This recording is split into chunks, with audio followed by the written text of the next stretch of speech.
This project examines the California Academy of Science, a sustainable museum. The project will follow the museum from its inception through the birth of its eco-friendly, sustainable new building.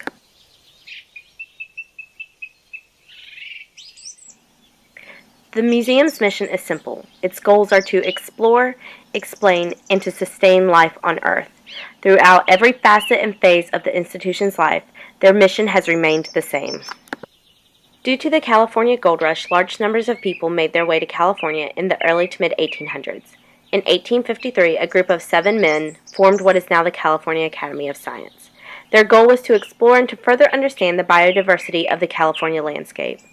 However, it would be another 20 years before an actual physical location emerged. In the initial 20 years, this group of men sought to collect specimens and to understand the vegetation, habitats, animals, and ecology of the California region. The physical location emerged in 1874 in the heart of San Francisco. This would remain the museum's home until 1916.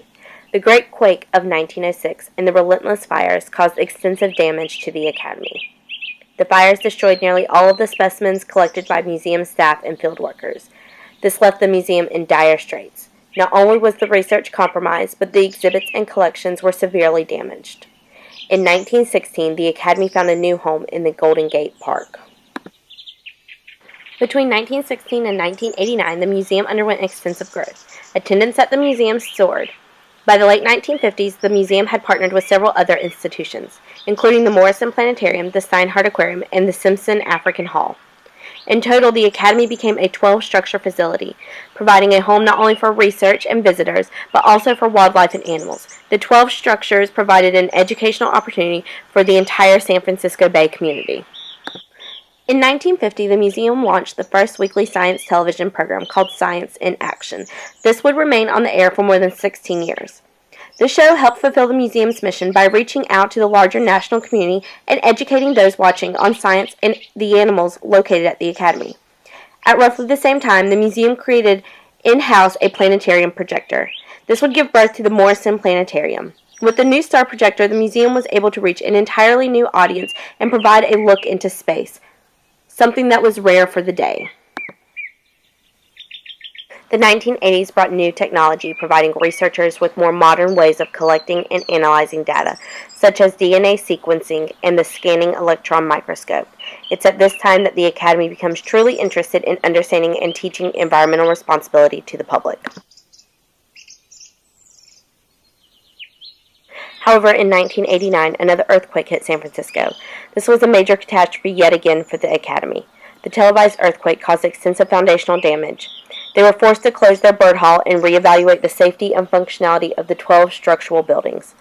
The Academy would live in the broken building for nearly 10 years before the board approved the expansion and rebuilding of the institution.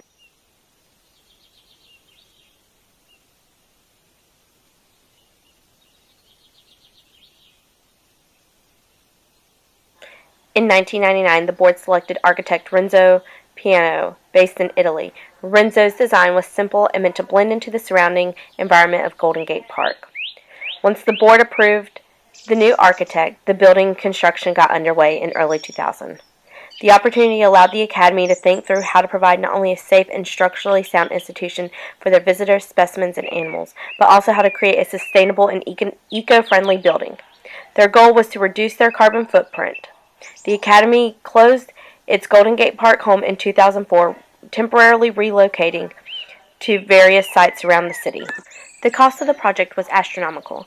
The Academy set out to raise $150 million in a capital campaign. However, this would only be a small portion of the budget for the world-renowned building. The total cost would be upwards of $484 million. In all aspects of the new building, the museum and architects sought to be as eco-friendly as possible. This was no different in the demolition process. The 12 structural buildings were destroyed. All of the old material was eventually recycled, though. Some of the recycled material would find its way back into the community, while others would go on to help in other environmental ways. In 2007, museum workers received notice to start moving into the new building. What would become known as the Great Migration lasted for more than a year. The museum staff and researchers packed up their offices, along with more than 20 million research specimens and more than 40,000 live animals. In September 2008, the new home for the California Academy of Science opened in Golden Gate Park.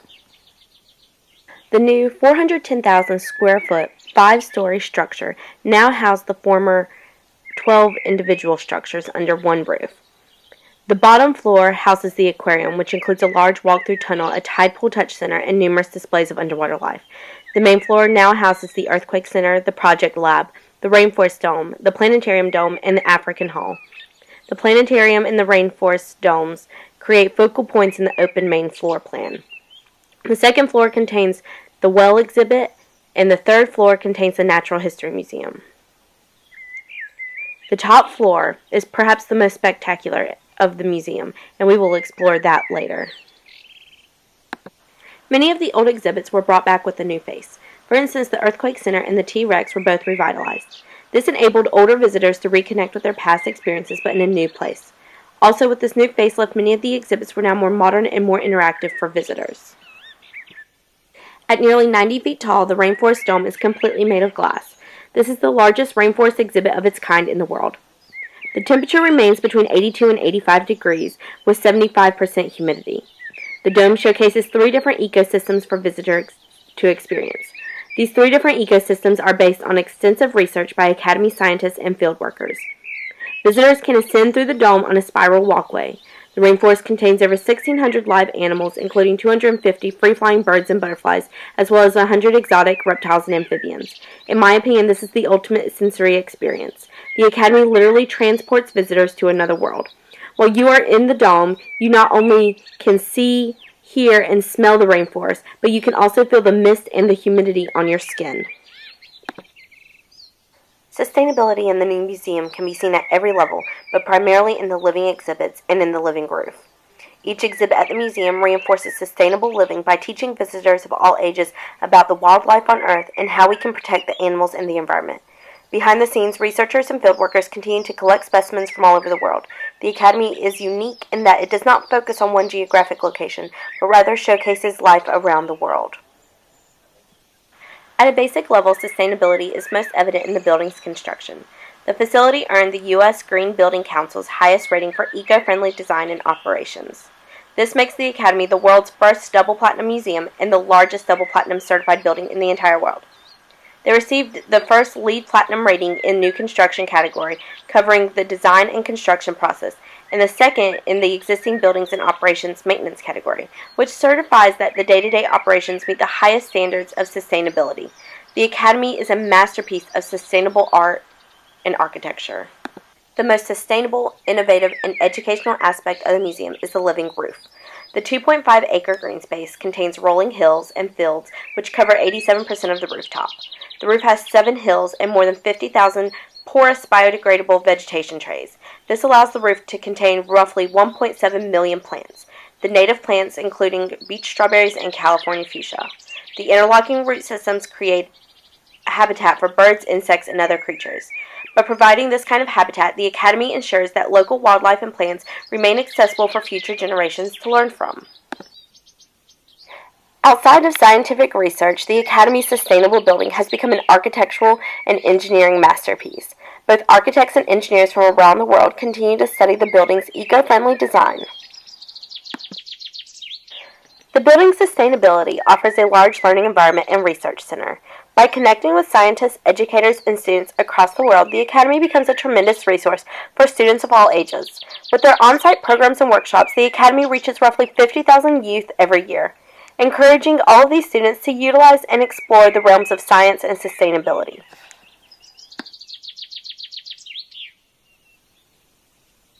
The Academy also assists local educators. They've established several programs which promote green living, green building, and professional development.